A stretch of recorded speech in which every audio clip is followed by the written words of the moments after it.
Today I decided to take advantage of our video format, since we aren't uploading to any audio specific hosting sites right now. I thought I'd take advantage of the fact that we're using a video hosting site to bring you a video of this week's podcast, featuring just me, because Elle and I were unable to coordinate a time to record this last week, and I don't know, I just thought it'd be fun to mix it up a little bit. I'm not sure if I'm going to be converting this to audio only for if we ever do start uploading to audio hosting sites only. If it is there, hello, welcome to the podcast episode. This is the Horror Corner. I'm your host, Cody. My co-host, Elle, wasn't able to make it. Does that make sense? I don't know. Basically, I thought it'd be a cool change up to just have a video instead of an audio thing, since this is going to be a bit of a shorter segment. Yeah, I think that's all I have to say to start with. I'm not gonna do a live update just because Elle's not here to banter with, and I feel like having them to banter with is a little bit more entertaining than me just telling you about my day. I'm gonna go ahead and jump into my story, which is the story of Rosie Ruiz, who ran the Boston and New York City marathons, but didn't exactly run the whole thing, as we'll find out. There's people making noise upstairs and I can't do anything about it. I'm sorry. They were quiet all day until now. The overview that I want to give you today is that Rosie Ruiz placed about 23rd-ish, I think it was, based on contradicting research sources, in the overall in the women's category of the New York City Marathon in 1979. Yes, 1979. And then went on to place first in the women's category in the Boston Marathon the next year. However, she didn't quite place as well as she should have, or I should say as bad as she should have, because this was the very first marathon that she ran.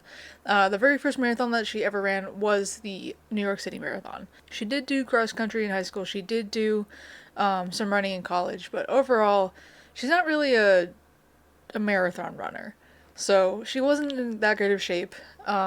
She just kind of went out there and did it, as you do. Just do it. I don't know if that's copyrighted or whatever. If somebody's gonna come after me for that, please don't. So, who was Rosie, and how did she end up becoming one of the most well-known marathon runners who didn't run a marathon? Rosie was born in 1953 in Havana, Cuba, before her family immigrated to the U.S. Sometime in 1962 when she was about 8 years old. She grew up in Florida with her aunts and uncles, separated from her mother and father. I assume her parents, I don't know her family unit. And as I said, she did run cross country in high school until she had to drop out because of a knee injury. So after she graduated high school, she ended up moving to Nebraska for college to study music. And then when she graduated from there, she moved to New York City, where our infamous marathon story begins. She settles into an apartment near Times Square with 2 other roommates, and decides after about a year of training that she's ready to run a marathon for the first time. I commend her for wanting to do that and believing that she's able to do that, because I don't think even a year of training would ever prepare me for a marathon unless I'm super serious about it. But I mean, that's just me, because I'm not a runner. I'm a cyclist, and I haven't cycled in quite some time. So, who knows? She's determined, I'll give her that. Unfortunately, the registration deadline had passed already by the time she had decided this, but she called the registration department area and asked them, hey, can you please extend the deadline for me because I am dying of brain cancer? A pretty valid excuse if you are dying from brain cancer, I guess, and this wasn't actually that far of a stretch for her, because she had actually, back in college, gotten an orange-sized brain tumor that was benign, removed from her skull area, I guess her brain, in college, and then had actually had to have a second operation to insert a plastic plate to correct a defect that they had accidentally caused in the first surgery. So she wasn't dying of brain cancer, but she had a tumor. But she didn't tell the officials that, and the officials were like, okay, yeah, sure, come on in. We'll accept your late application because you're dying of brain cancer. Why not? So, on race day, she lined up with her fellow contestants, racers, runners, I don't know, and began the grueling 26-mile race. across New York City. At the 8 mile mark, her roommate waved to her. They had like prearranged that her roommate would like check in with her at the 8 mile mark to see if she wanted to keep going. And so at the 8 mile mark, her roommate waved to her, and she waved back, and she said, "Everything's fine. Everything's fine. I'm gonna keep running. Like, don't worry." So she kept running, and around the 10 mile mark, Rosie decides, "I'm not gonna keep running." So she exits the track and gets on the New York City subway, where she kind of tries to keep her head down, trying to remain, like, kind of not suspicious and everything. Like, she's got a running gear on, she's got a race number, but, like, the New York City Marathon's a pretty big race, so she was just really hoping that, like, nobody else would notice, or, like, they just think, oh, she dropped out of the race, she's not, nothing going on there. After a couple of stops, though, she decided that, it's probably fine to socialize with some people on the train, and she ended up striking a conversation with a woman named Susan Morrow. And they actually became friends after this, which is really weird, I think. But, hey, whatever. It's like 1980, 1979. You make friends wherever, I guess. You're not afraid to talk to strangers. Who knows? But Susan, was actually also on her way to meet her best friend at the end of the race at the finish line. And Rosie was like, "Oh, hey, what a coincidence. I'm also going there." So they ride the subway together, which is like an hour-long ride to the finish line across New York City to the end of the marathon, and get off the subway. Yep. Now, Rosie had claimed to Susan that she had twisted her ankle, and that's why she dropped out of the race. So when they got off the subway, Susan and Rosie went to the finish line area, like, to watch. And Rosie excused herself to go to the medical tent, where she said that she had twisted her ankle, and that she had also already finished the race somehow. The officials at the medical tent gave her a time of 2 hours, 2 hours, 56 minutes, and 29 seconds. That was about half the time that she had marked down in registration when she first registered. Her time on the registration form said that she was going to finish it in about 4 hours, which is about pretty average for a seasoned runner, I would say. It's respectable for a new marathon runner. I'll give her that. So after the New York City Marathon, she was in the clear. Everybody believed her. They all thought she won the race. Not won the race, but, she placed pretty well. But 2 hours and, like, just under 3 hours for a first-time marathon runner, unless you're, like, uber trained up and, like, doing really well, that's pretty impressive. I didn't realize that you had to qualify for the Boston Marathon, but I guess you do, and this time qualified her for the Boston Marathon. So what did she decide to do the next year? Run the Boston Marathon. So in 1980, she crossed the finish line with a time of 2 hours, 31 minutes, and 56 seconds. That is the fastest person in the female category in the entire history of the Boston Marathon. So for a second-time marathon runner, that is super impressive. Kudos to her for being able to pull that off. I should probably also mention that this is the third fastest recorded time for a female in the history of any marathon. So overall, she's making waves. She's doing things that nobody's ever done before.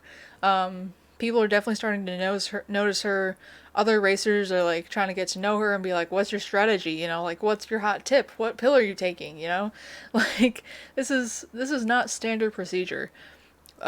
You're clearly doing something that we aren't, and it's producing good results." People who spoke to her after running the Boston Marathon noticed that she didn't really know any, like, racing jargon or, like, running jargon, like splits or intervals, or she didn't really seem to be in, like, tremendous shape, and, like, well enough shape to, like, be able to pull off these times.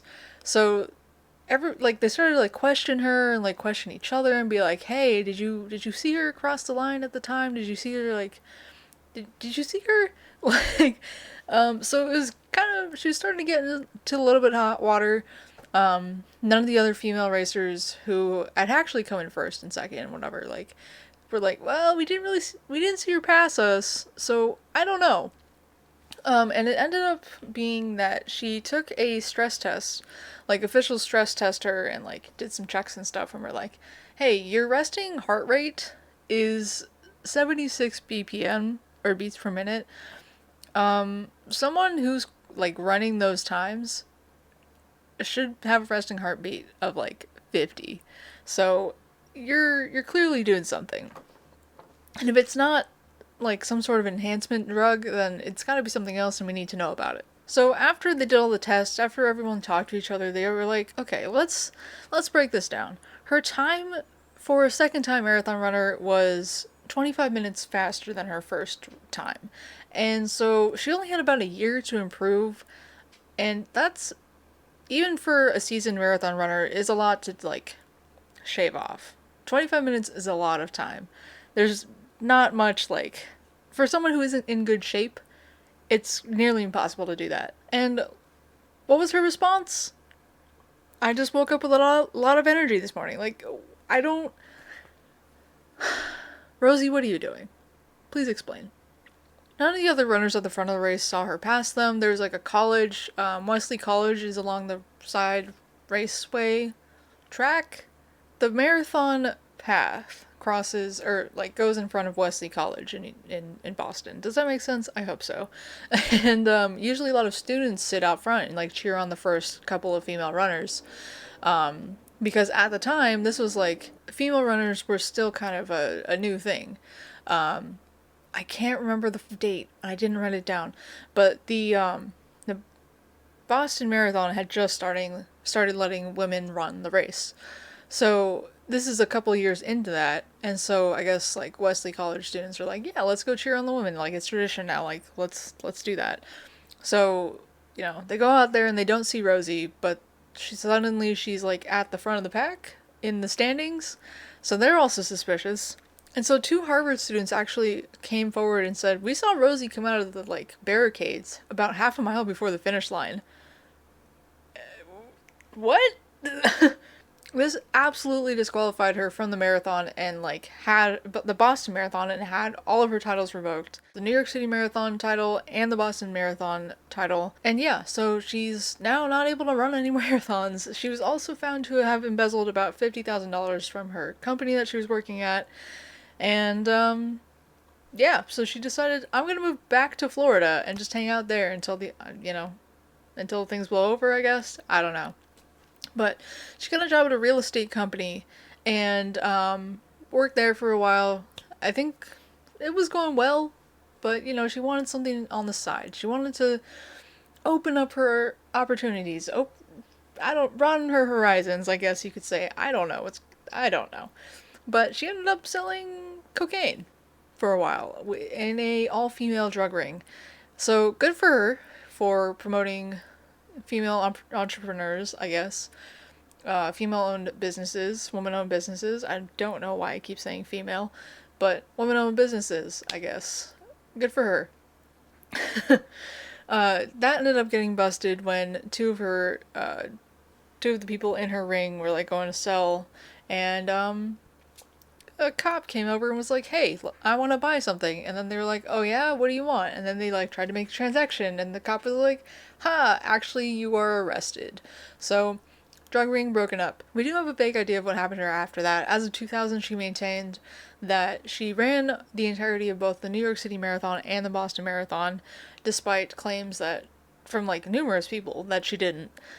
And she also may or may not have passed in 2019 in Florida. There's a obituary in like a bunch of news articles about this woman named Rosie with a different last name that we're not sure if it is actually her, because she might have changed her name, she might have gotten married. There's not a lot of information out there about her, but we do think that she ended up passing away in Florida in 2019 of brain cancer, under Rosie something else. Rosie with a different last name. So that is the end of Rosie Ruiz, and she never ran another marathon again. That's just the end of my notes. I don't have a good, clever ending for that. I hope you enjoyed whatever this was. Like I said, I thought this would be a cool little mix-up for a week that Elle wasn't able to join me. And yeah, I hope you enjoyed it. I'm gonna go edit this because it is Monday that I'm recording this because I'm a fool and I didn't record sooner. So, I mean, honestly, is that any different from when I record with Elle? Not really. So, I mean, is that any different from when we record together? Not really. We can always record last minute anyways. Or I edit last minute anyways. So, I hope you enjoyed this video episode. I don't remember, I don't know if I'll be converting this to audio only for general listeners later, but, if anything, if people really want the audio format only, maybe we'll put it on Patreon, maybe I'll just upload it. And, I didn't really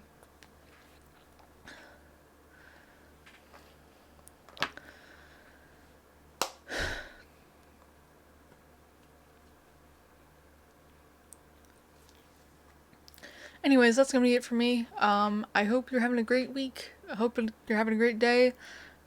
Um, things are still kind of a hectic mess with moving. Anyways, I hope you're having a great day, a great week. I hope you enjoyed this little change up of content. I just thought since Elle and I couldn't record together that I would put together something that I'm a little bit more comfortable with anyways, because I usually do video content, which you can find at my YouTube channel down below.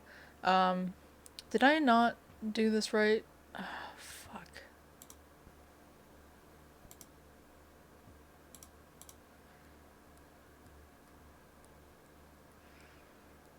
Yeah, I'll just crop it, it's fine.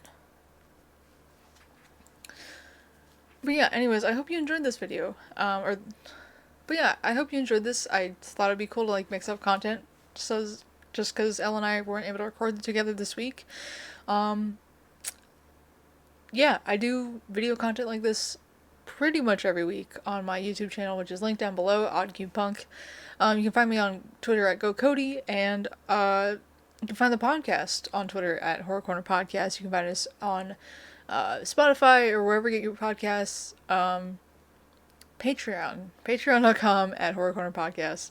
Or patreon.com/Horror Corner Podcast. And you can email us content, ideas, corrections, questions, your own personal stories, pictures of dogs. Again, tell your dog I said hi. And where are you going to send those? You're going to send those to horrorcornerpodcast@gmail.com. I'm so sorry. It's the end of the day for me. This is not the last thing I have to do today, but it is a thing I have to do today. So, oh boy. It's not the last thing I have to do. It's not the last thing I have to do today, but it's not the first thing I've had to do today. So, we're gonna get through it. It's Monday, friends. I hope you have a great day. I hope you have a great week. And yeah, we'll see you all next Monday on the Horror Corner Podcast. Bye. God, I'm gonna have to cut out probably a lot of that and stitch it all together. You're welcome for all the jump cuts.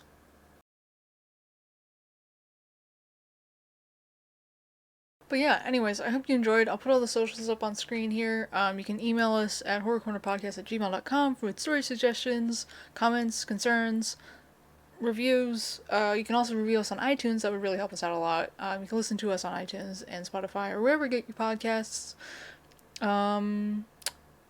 Nope.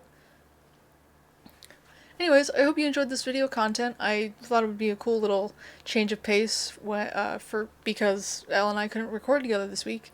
I thought I'd put out a little something special. I will put all the socials up on screen here for you. You can email us at Horror Corner Podcast with comments, concerns, stories, corrections, dog pictures. Again, tell your dog I said hi.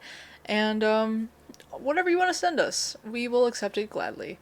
And we will send you back a very grateful email in return. Yeah, that's all for today. Thank you so much for listening, so much for watching, and we'll see you next time. Bye!